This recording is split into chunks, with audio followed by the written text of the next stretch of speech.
ಕರ್ಮಣ್ಯೇವಾಧಿಕಾರಸ್ತೆ ಮಾ ಫಲೇಷು ಕದಾಚನ ಮಾ ಕರ್ಮಫಲ ಹೇತುರ್ಭೂ ಮಾತೆ ಸಂಗೋಸ್ತ್ವ ಕರ್ಮಣಿ.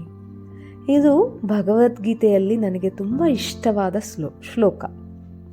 ಈ ಶ್ಲೋಕದ ಅರ್ಥ ಏನೆಂದರೆ, ನಿನಗೆ ಕರ್ಮ ಮಾಡೋದಕ್ಕೆ ಅಧಿಕಾರವಿದೆ, ಆದರೆ ಕರ್ಮ ಫಲಗಳನ್ನು ಆಶಿಸಬಾರದು.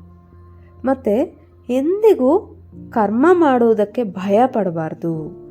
ನೀವು ಯಾವಾಗಲೂ ಕರ್ಮ ಮಾಡಬೇಕು. ಪರೀಕ್ಷೆಯನ್ನು ಬರೀರಿ, ಪಾಸ್ ಆಗುತ್ತೀರೋ ಇಲ್ಲವೋ ಪರೀಕ್ಷೆಯನ್ನು ಮಾತ್ರ ಬರೀರಿ. ಫೇಲ್ ಆಗಿದ್ರೆ ಏನಾಗುತ್ತೆ? ಏನೂ ಆಗೋದಿಲ್ಲ. ನಾನು ಯುವಕನಾಗಿದ್ದಾಗ ಎಷ್ಟೋ ಪರೀಕ್ಷೆಗಳಲ್ಲಿ ಫೇಲ್ ಆಗಿದ್ದೆ. ಪ್ರತಿ ಸಲ ನಾನು ಪರೀಕ್ಷೆ ಬರೆಯುತ್ತೀನಿ, ಫೇಲ್ ಆಗುತ್ತೀನಿ. ನಾನು ಬಿಡಲಿಲ್ಲ, ನಾನು ಮತ್ತೆ ಪರೀಕ್ಷೆ ಬರೆಯುತ್ತೀನಿ. ಹಾಗಾಗಿ ಭಗವದ್ಗೀತೆ ಎನ್ನುವುದು ಒಬ್ಬ ಮಹಾನ್ ಮಾಸ್ಟರ್ನ ಸಂದೇಶ.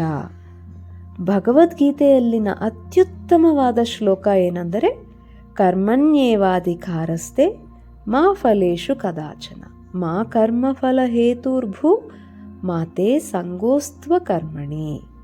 ಯಾವಾಗಲೂ ನಿಮ್ಮನ್ನು ನೀವು ಕೆಲಸಗಳಲ್ಲಿ ತೊಡಗಿಸಿಕೊಂಡಿರಿ.